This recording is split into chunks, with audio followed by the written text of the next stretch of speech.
This is Christoph Yalik. This is Just Janet. And this is K. Colley. And this is the Just Nuggets Podcast.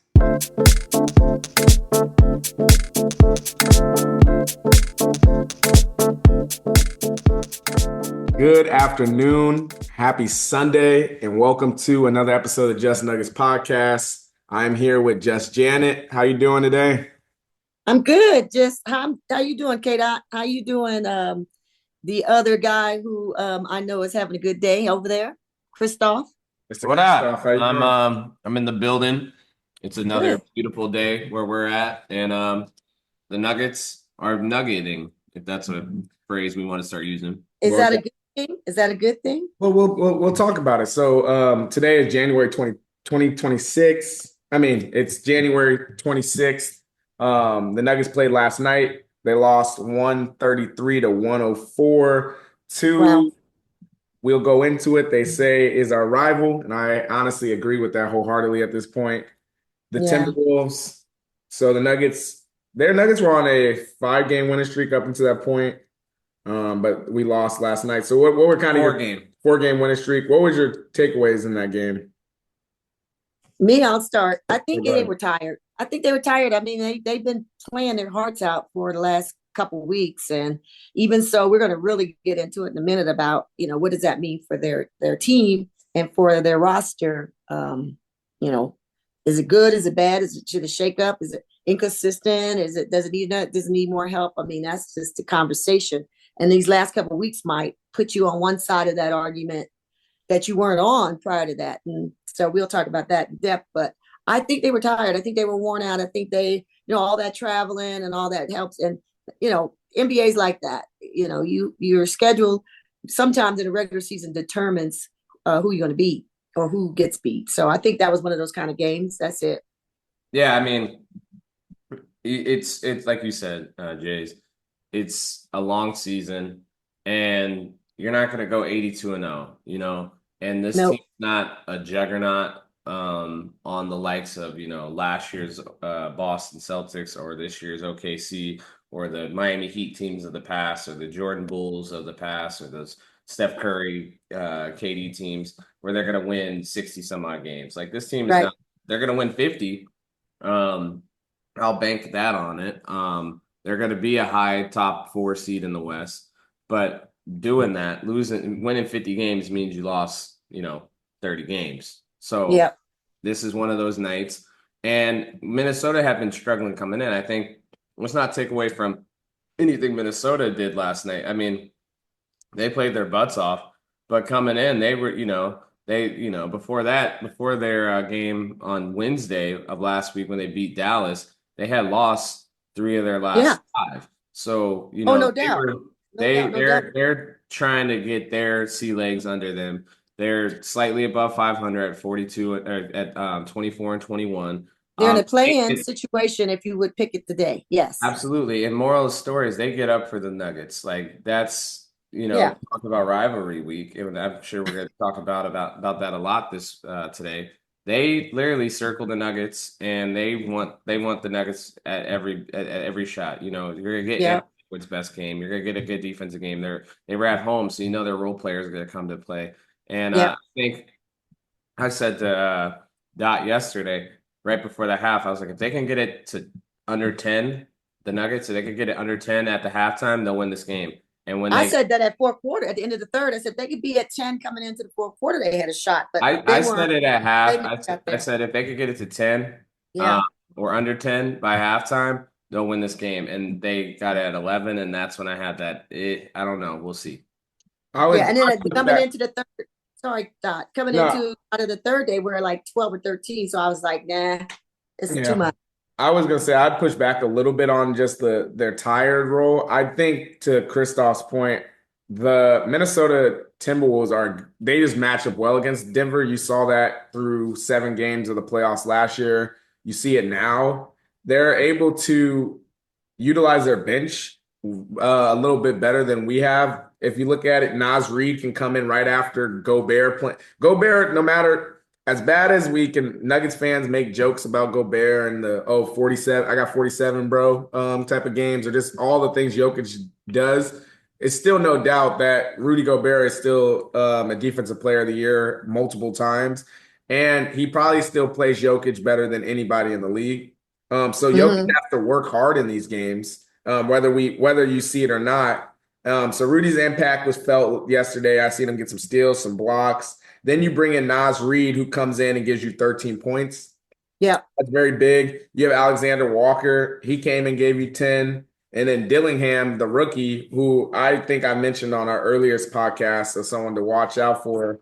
Because I was surprised that a team like Minnesota Timberwolves would get somebody like him. But he had his 10 points and he was really dominant on that second unit. So what you saw from the Nuggets was not only the lethargy or just being tired, but you also saw a good team that is just matches up well against the Nuggets. You saw even in the beginning of it, AG not playing in a game like this is going to be tough. Like if we Tough, play right? Minnesota in the playoffs, which is a good chance just based on records, unless they go on a nice run, AG has to play against Yeah. Julius Randle. Yeah. So that roster configuration will definitely change, which I think will give us a little bit of a boost there. We're going to have to figure out ways to get people buckets against the Minnesota Timberwolves. Jamal Murray had a nice day. He had 25 points and was effective all night. But just figuring out ways to get Michael Porter more involved in these games, because it's a trend against Minnesota where Michael Porter is just having these lackluster games by his standards. He only scored 11 points. So I think there are things to learn from this game. And me and Christoph were talking about it. This probably wasn't the best loss of the year for the Nuggets because it humbled us again in the sense of probably was. Probably was. Yeah, that's what I said. Yeah. It humbled us because I think there was a growing, this team we are who we are. We can win with the team we have. And I think on this podcast, we've kind of said it for sure last year. And again, we kind of stayed on the trend is that we just need to improve our bench and to act like this wasn't going to happen again to us. This game showed in full effect that it does. Jays, and before I let you hop in here, I just had one correction and a quick point. Gobert had no blocks. And yes, that's me being a hater because I don't want to give him no stats that he didn't earn. He had no blocks yesterday. He had 4 steals though. He had 4 steals, and obviously he's gonna make make people's going to the bucket a little bit more challenging just with his length, and he's a great defensive player. Not to sound like Coach Malone here. You allowed 40 in the first, 40 in the first quarter. You allowed 31 in the second quarter. You allowed 38 in the third. That's how the game got out of hand. They just didn't bring that defensive intensity, and you can't make shots. So if you pair those two things up in any NBA game, doesn't matter if it's playoffs or regular season, October, January, March, February, does not matter. You're going to get smoked. So that's something to, when you come out flatline like that, especially on the defensive end, they got bodied on fast break points. They got bodied in turnovers. They got bodied on the boards. It was bad. I thought Dot made a great point, and once more, Jays, the floor is yours. After this, MPJ, I think I'm just guessing here, but just based off of how they play him, their coaching staff, Chris Finch and them over there, they figured out something by watching the Nuggets that they're like, okay, we'll let. It's hard to stop Nikola. It's hard to stop Jamal when he's really feeling it. But if you can just eliminate Michael Porter Jr., we'll beat them 8 times out of 10. And do you think that's their strategy? Series, that will get you out of that series as the victor, as it did last game. Because I promised I wouldn't talk about it, but I've walked myself into this point. 7 points in Game 7. They've obviously know how to take him out of the equation when it comes to playing games. And I think one of those games when they smoked him, I think it was Game 3 or Game 4 in Minnesota last playoffs. When MPJ actually had a good game, he had a what do they call it, those Porter quarters where he came. He had a great first, and I remember it vividly, but I don't remember if it was 3 or 4. And you eliminate that, you'll beat the Nuggets, and I think that's what Chris Finch and his staff are doing an excellent job of. So now it's time to counterpunch that with Coach Malone. Yeah, absolutely. Go ahead. No, I said absolutely. I mean, I agree with you, but that's a little bit on MPJ too. If you know that the coaches should know that on Denver's bench, and sitting there watching these games go down like that. And then they should be trying to get him going early. Give him the ball, let him shoot some threes, let him see it drop through the hoop and eliminate that. But that's a good thought on that. I that's what's been happening. I can't argue it. That's number one. Number two about Minnesota is, we just need the conversation's open. We just need to not be silent during this next 2 weeks or whatever it is left in this trade window. And so we need to get us somebody who could be defend and hit some threes and would be good off our bench. So I don't want to hear that Denver's been playing well and we need to stand pat, because that is not good. That doesn't make any sense. I hope not.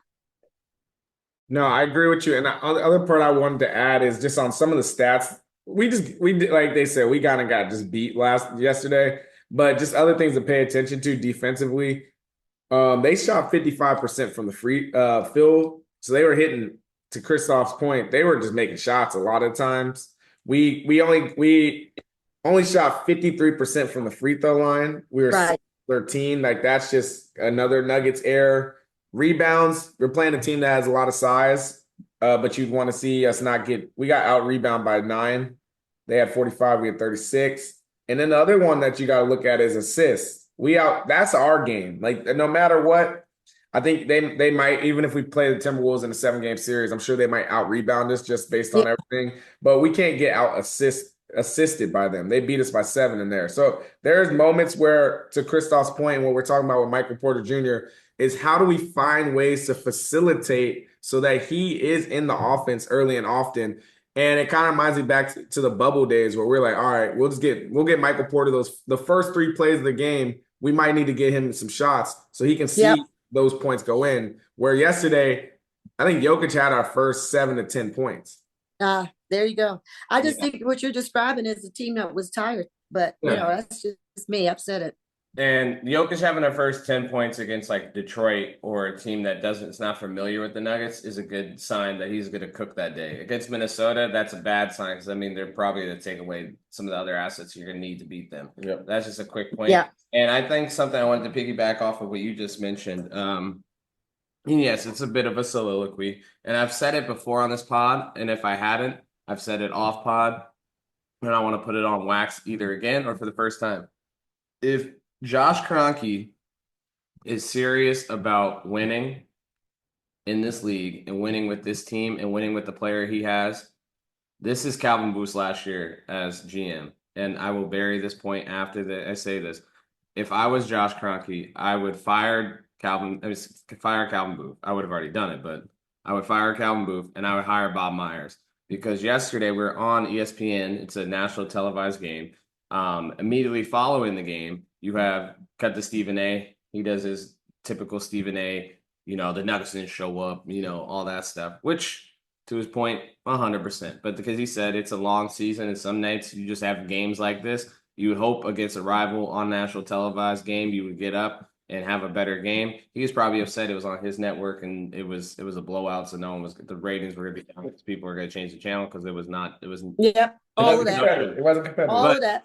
But then it goes over to Bob Myers, and he said you can look at it as they didn't show up, or you can look at it as a glaring issue that they're 16th in the NBA in defensive efficiency, and that there might be something that they might need to make a move with the trade deadline coming to overhaul this roster. And I was like, Bob Myers, A, needs to be our GM, and B, he probably listens to the Just Nuggets podcast, because anyone who listens to this pod, of course he does. Jays, Dot, and Christoph Yalik have been saying this from, I don't know, July.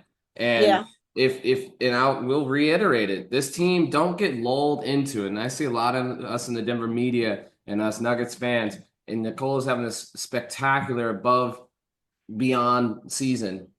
And the team was starting to shape around him. And they have all these pieces. They have all these assets. And all of us are still ringing that bell. Like, no, yes, they have all of it, but they need something else. They need a defender. They need a 3-and-D guy. They need something else, someone who could create their own shots, someone who could go get theirs. Because in games like this, you see that there's still glaring issues. And it normally happens against the Clevelands. We didn't play Boston at full strength, so I won't include them. Cleveland, Minnesota, OKC. And if you want to win a championship, you're going to have to see either two or all three of those teams. Maybe Cleveland, maybe won't be there, but two or three of those teams to get to the final goal that we know that this team can get to. Yeah. And once more, I know that Bob Myers is sitting there and he's probably getting paid very well with those Disney checks coming in. However, if I was Josh Kroenke, I would push the button so fast on that. And since we are talking about Bob Meyer, can I point to two quotes that show that he got some interest? He got some interest in the Nuggets position if we were to come to him. Just yesterday, he said, if I was building a team to win a championship, Nikola Jokic would be my first pick. They're talking about the MVP specifically, but in general, there is a sense of Bob Myers wanting to come to Denver because 2 months ago, he also said, if Jokic only wins one title, it'd be a travesty. Yeah. I'm saying all this to say, yeah, Calvin Booth does end up getting fired at the end of this year because we don't get things done. We don't make the right trades. Kind of like what we did last year. If we do the same thing we did last year, I just want to say, Bob Myers has to be our first person we go get because right now he's just sitting on ESPN and he can go sit and go like, hey, if you could say this, I could literally be the GM of Curry and then I could be the GM of a young Jokic, primetime Jokic. How do you say no to that? Mm-hmm. Especially if you love what you're doing. And from a sorry, I'll let you go really fast. And I know I'm the biggest Booth hater probably in Nuggets Nation. I carry that flag with me, and I'm proud. I'm a card carrying member. I will tell this man to his face I want him fired. That's how much I don't like him as my RGM. But that aside, you guys, even the most like give this man a chance. He got his first year, he got us a championship. The second year, he didn't do anything. His third year, you had two chances post doing what you got to move this team forward, and they didn't get back to the finals last year. And if they don't do it this season, all you did was regress off of one good year. And then we could start looking, well, Tim Conley did this. And you don't have your two best moves have subsequently walked. The two moves you made to get that championship, you let in 2 subsequent years walk out the door. Yeah. So you undid everything you just did that was good. So we gave you the time, we gave you the breath to do what you need to do, and you screwed the pooch. So once more, card carrying member, I say fire the dude like tomorrow, but that's but hear me say, I'm just saying that you were talking Dot about Bob Myers, and the coaching staff. I'm gonna compare him to Phil Jackson of our era. How about that? Because Phil Jackson had Michael Jordan, and then he was just a coach that could handle those personalities, well, of the MVP type personalities. And if for some reason we don't do it this year, we've wasted this year because we could have got someone who's a defender or a 3-point shooter to help our bench, and everybody in the world could see it, but Calvin Booth. I've been backing him up until now, but if he doesn't do anything in the next 2 weeks, it's going to be a travesty. And someone like Bob Myers, like you said, would be great in that position because he would maybe be like Phil Jackson was with Michael Jordan and all the people he coached afterwards that were superstars. Yeah, and you don't have the luxury. This team is too good, and Jokic is too great. As everyone talks about in the NBA, you can't waste these years with Jokic. It's just the truth.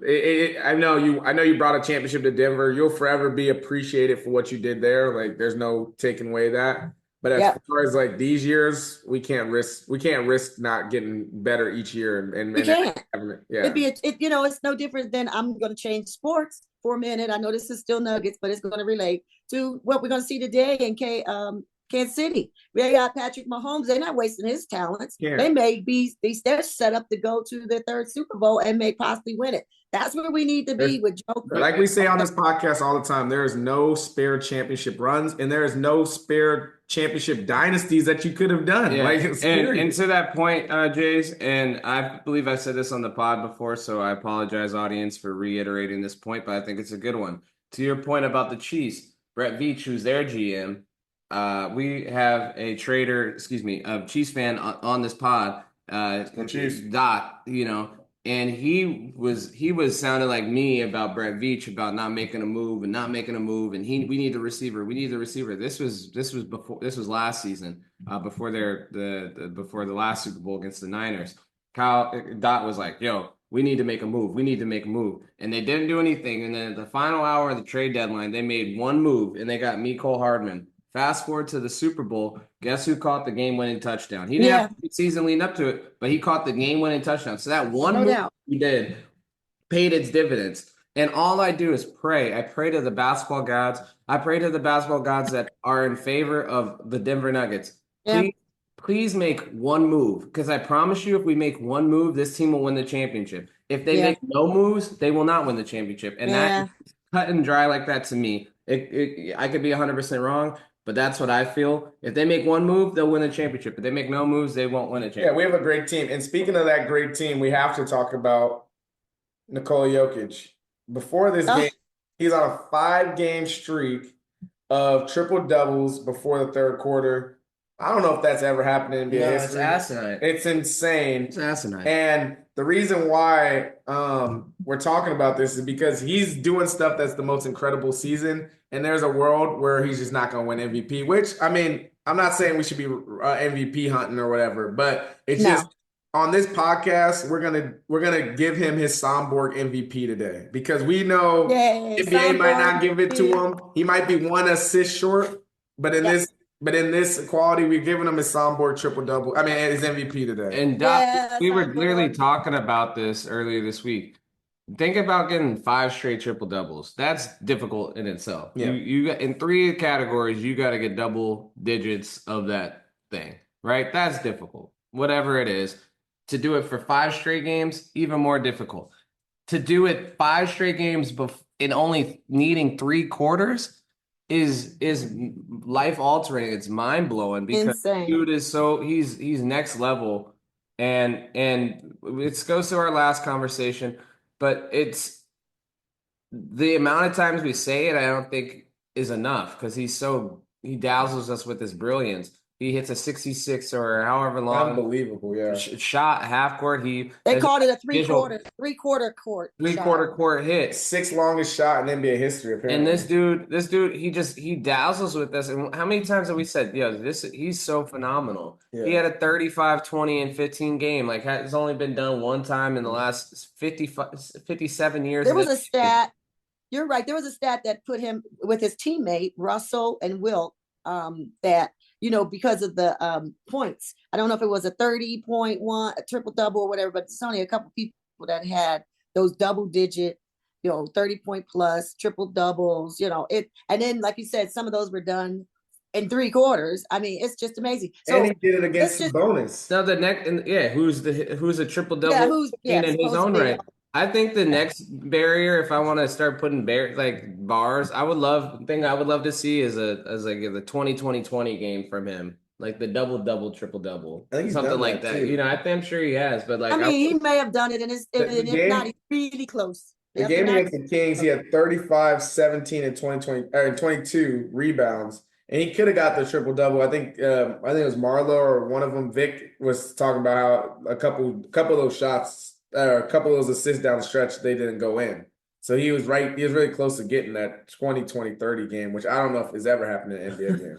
Yeah. And to the point, I believe I said before the season, much like everybody, that it's Shai's to win. It's kind of like he kind of just had like that Embiid thing going, where it's like, okay, you didn't get it last year. You're very close. So it doesn't matter what anyone else does, because we're giving it to you. They're making up stuff like it's like we're just gonna it doesn't matter if the dude has the best offensive season in the history of the sport. We're giving it to you because your team's gonna be number 1 in the West, and you should have got it last year. And it's hard not to give it to you because you are very valuable. It's just like this dude's doing unicorn stuff, so it makes it a little bit more difficult for us just to give it to you, but we're still gonna give it to you. Wink, wink, nod, nod. Yeah, and quite frankly, if SGA gets it, the NBA might. When do you think the next American-born player is gonna win an MVP? Because now you're saying SGA is gonna have a run, Luka still is gonna get his eventually, and then you're gonna start going into the Wemby era of MVPs. It could be before we get. I think Cooper Flag has now become the American hope. Yeah, honestly, the great American hope. Great American hope. Call Cooper Flag, please get us an MVP. Yeah. Here's the thing: what I'm saying, I don't think it matters to me because I think That they're part of doesn't the matter. NBA. They're part of the NBA. And I hear you why people say this, but I'm not going to go down that narrative stream with No, I'm nobody. saying They're internet. the larger I issue with get it. that is the college basketball. We don't need to go into, maybe we'll do this as a 2-minute warning one day, but a lot of it goes into college basketball and just not as many players going into like getting developed there because there's no way that there hasn't been an NBA talent, I mean MVP talent coming out. No. You have Well, I Anthony think you said the Edwards. word. Your words is right. Development. We don't develop in our college area anymore. So then they have to come to the NBA and learn. Look at Strawther. Yeah. The And kid, here's the another kid's one. playing, and he's Look at doing well. Cade. Look at Cade. Cade is a great Yep. example of that. We all knew Cade Cunningham was going to be a talented basketball player. It took him 4 or 5 years to now be where we thought he might have been coming into the NBA. And those would be And college. he's a beast.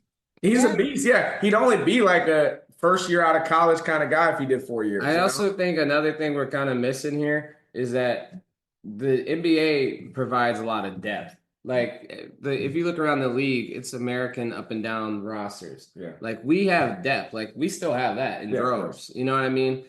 However, what we are missing is absolute star power. And you hear that in the ratings conversation. You hear that just like looking around each team, where the absolute studs of this league are not from this country. The superstars are not from this country. Where we have a immense amount of talent. I don't think it's a talent issue. I'm sure your development thing is in there, is baked in there, but I don't think that's the crux. I just think we have a superstar issue. Like we're not developing superstars. So once more, that's why I think Cooper Flagg is the great American hope because he has superstar potential and he's an American. Because I will name another one. Anthony Edwards, too. Anthony Edwards, John Morant, and Zion Williamson. So what about Tatum? Tatum. Tatum's cool, but Tatum's should be an MVP one day. I think he has the ability to.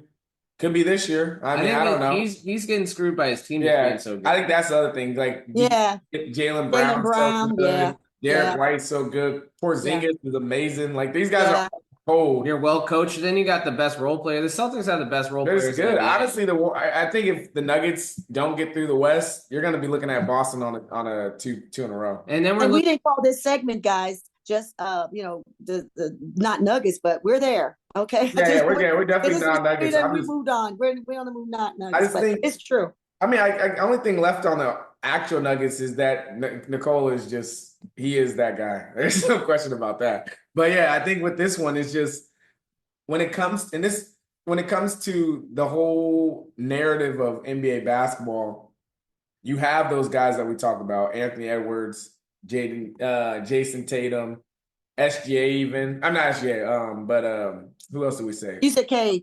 Cade. You have all these guys, Zion. but the stats that the European players are putting up right now is just ridiculous. Like you're not gonna win an MVP when Giannis is putting up 50 points a game. No. You know what I'm saying? Or when Jokic is putting up basically averaging a triple double. Like you kind of just have to move out the way and just let these. It could be an era. Players, it's an era. Let this era cook and appreciate it because you'll never see another player like Jokic ever again. You'll never see a player like Giannis ever again. Like these guys are rare. No, they're hard. And the other thing too, but one more point about your international thing and all of that is like it right now. Joker just he got a lot of votes more. I don't know if he got the number one position in the All-Star game hunt.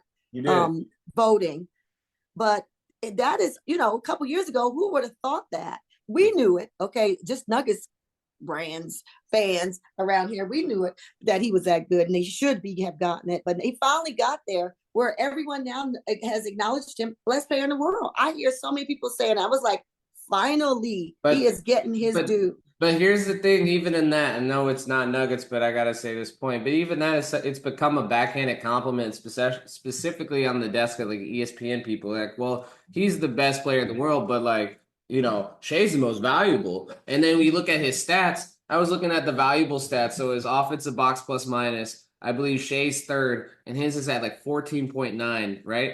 This dude Nicola's is at 23.8. If you look at just the advanced metrics that show like that quantify a player's value to their team, Nikola is wiping this dude off the map. And it's I hate to say this, and I really do because I like Shea. I picked him as my MVP preseason, but like we will see another season like what Shea's doing, no doubt. There's gonna be someone who comes along who's gonna have a number one seed, and he's gonna be playing well, and he had a good season last time, and he averages 30, and his team does well. You know, wins 60 games, win 55 games, his number one seed, gets home court throughout, whatever. We're gonna see that again, no doubt. That's we've seen it before, and we'll see it again. But will we see someone who's doing stuff that hasn't been done in 60 years or never in the history of basketball and blowing out stats that he already set the highest precedent ever? He's above his own things. No, we haven't because we haven't seen it. Yeah. And that's the damning thing of it. We always talk about greatness, but you guys are kind of minimizing greatness because you're not allowing it to continue to be. It's like, I don't want to put him in this. He's got 4 MVP status, and maybe we're just living in the Nikola Jokic era of basketball. Like, Yeah. I mean, as much as you hate to say it, I don't know. and Yesha's not equating to championships because his front office sucks. I think we have to wait on this take. I'm just saying that's why I'm giving his MVP regardless. I still think we have to wait on it because if the Nuggets do finish 4th and Shea is number 1, then he still should get MVP. Like, I mean, just I don't think so. I think. You mean Joker? You talking about? He said Joker should get it.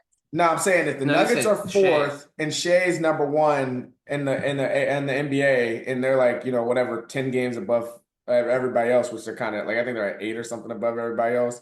There's still a case to be made that he could still win MVP. But Yeah. Jokic is still what Jokic is doing is just an incredible year. When you talk about the fact that he has more points than Shaq ever did in his career, more rebounds than Tim Duncan ever had in his career, most assists by a center in NBA history. He has all these things. He's shooting at a percentage better than Steph Curry did from three-point line. Christoph was telling me he's basically, if you take away all of his heave attempts, he's basically shooting at like 49, 50% from three-point. 52% from three-point arc. So he is having just an unbelievable season. Yeah. And then that's what I'm saying. But why is there a but there? No. He's not the number 1 seed. No, I'm saying he is. I'm saying, but if it comes down to 1 seed, that's where they'll probably just lean towards Shea. And Christoph, here's your ad. And I'm saying that's lazy. Here's an ad for the MVP. If you take Joker right now and sit him for 5 games, 6, 7 games, are the Nuggets going to win, what, half of those? So you tell me why he's not most valuable to our team. That's it. Say less. And I think that the Thunder would probably, in those same 8 games that you sit out SGA, they probably win 5 or 6 of them. Yeah. They're just a better team at the moment, like top to bottom.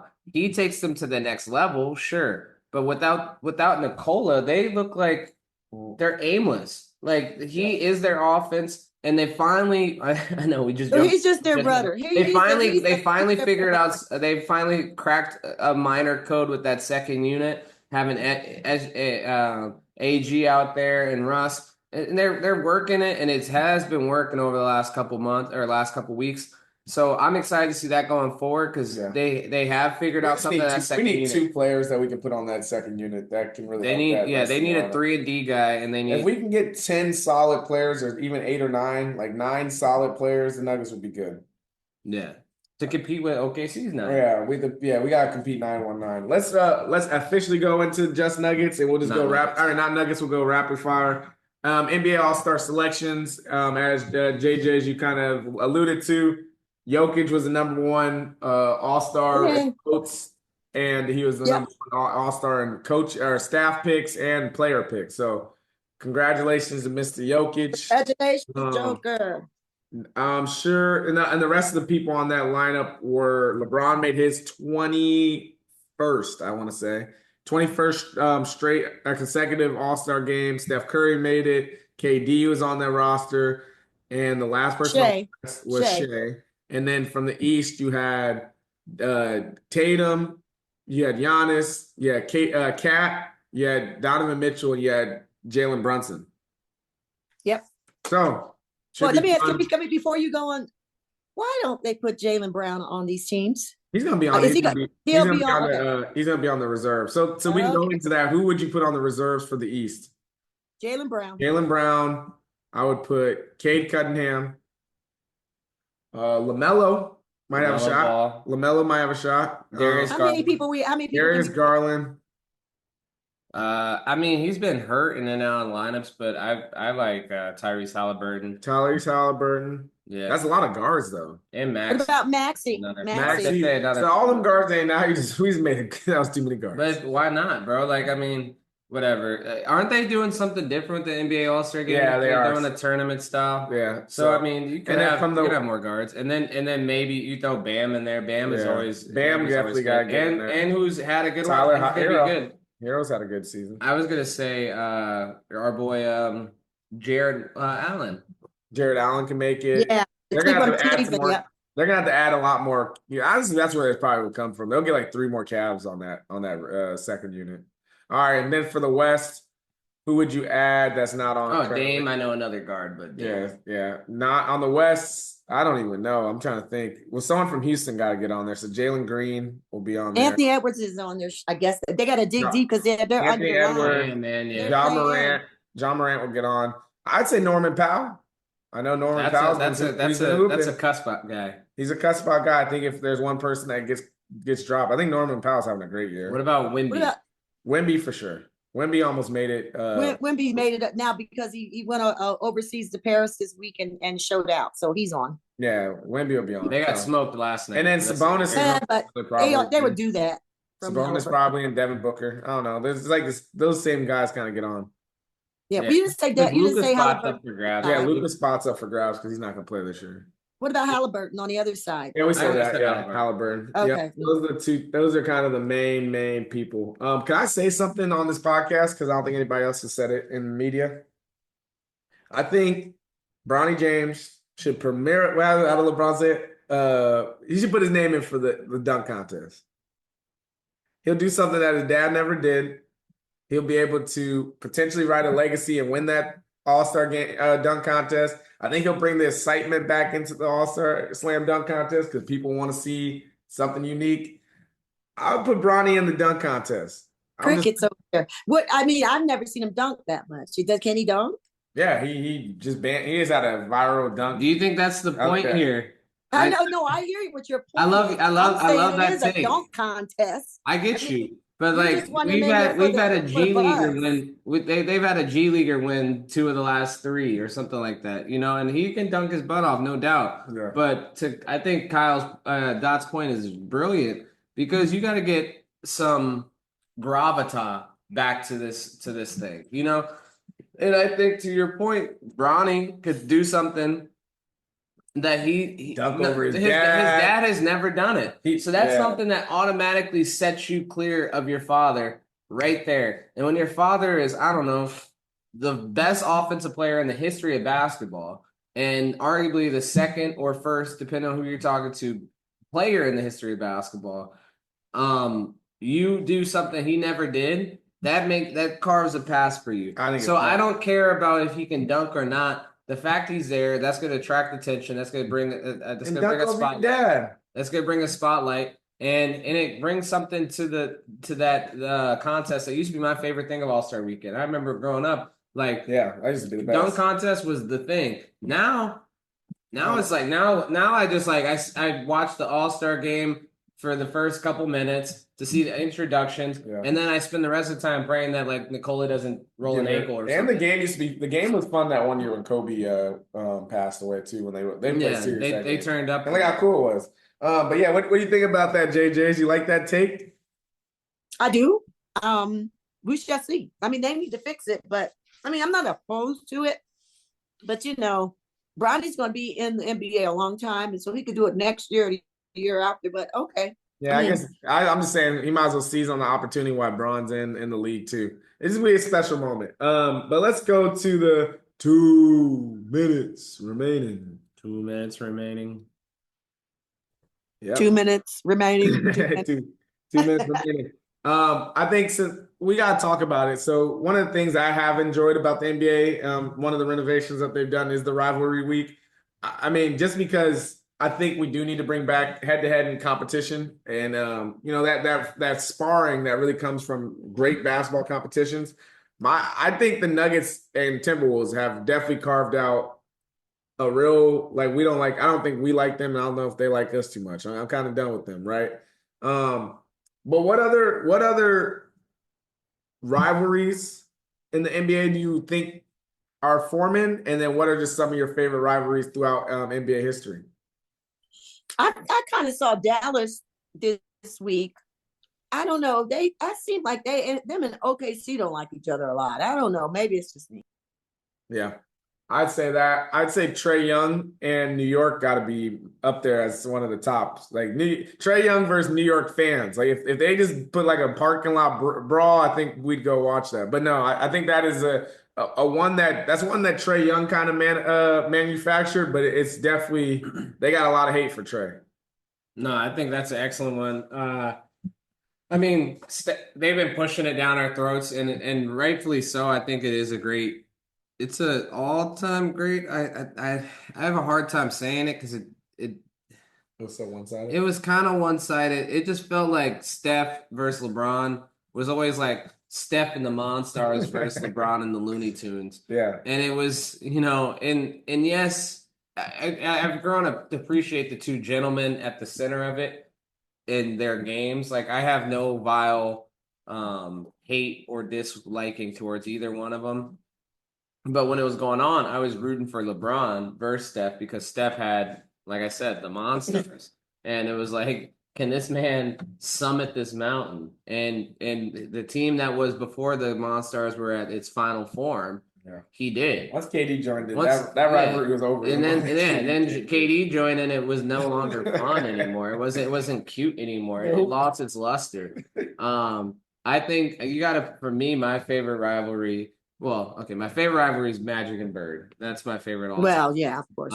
My second favorite is Jordan versus the Bad Boys. That's excellent. Detroit.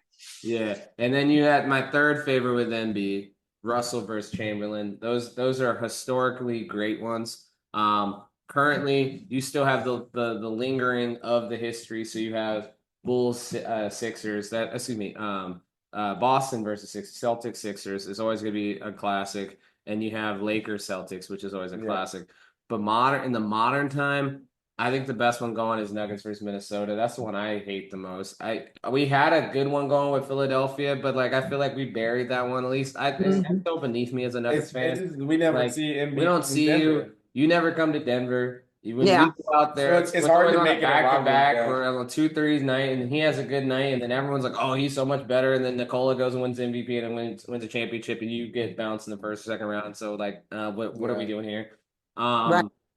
But I you think thought Boston Russ versus KD was good, but now they're cool. Yeah, Russ and KD would have been a good one back in the day. Boston's the same way. They if their rivalry was 76ers, they got the same issue that Denver has with the 76ers. So Boston needs another rivalry. I mean, I think the NBA right now, the biggest problem is like these teams just like each other too much. Like there's no like really. If we're fighting for a Trae Young versus the Knicks, like that. There was one brewing last year, and it never really came to fruition the way I thought it was going to. And that was Indiana versus Milwaukee. I know they're in the same division, but I remember that was the one Giannis took the ball and they started, like it was like they started to argue and like they met in the NBA Cup semifinal. Like I thought that was gonna materialize a little bit more than it did, and obviously Indiana went on a good run. So if there was a season for it to blow up, it would have been last year, and it never really did. What about Boston versus Miami with Jimmy Butler? Jimmy Butler always had their number against Boston. Yeah, they definitely got into it a little bit. You can't forget, Ja Morant and NRA versus NBA. And like that. No. Before we leave, we would honestly be remiss on the 5th anniversary of one of the most tragic events in basketball, but sporting history, and just tragedy. We lost one of the all-time greats, Mr. Kobe Bean Bryant. Man, his daughter Gianna, and 7 others on that on a fateful day. Today, January 26th, 2020. 26. And it's even as I talk about it, I feel the chills coming down my back. And it was one of those moments that you just remember where you were. And I remember it started filtering out on Twitter, and then like TMZ said something, and it was like, nah, that's not happening. And then when CNN reported it before ESPN, and I remember that, I was like, oh, that's real serious. And and obviously 2020 became a year that no one listening to this pod or talking on this pod wants to ever relive, and a lot of loss of life. But I feel like that is still a seminal moment that, the collective NBA world and world as a whole kind of were, brought together into more loss of it. And then everything Kobe has now still and have underpinnings and performance with a lot of the players. I mean, he said some things to people they come out with, Kobe told me about this.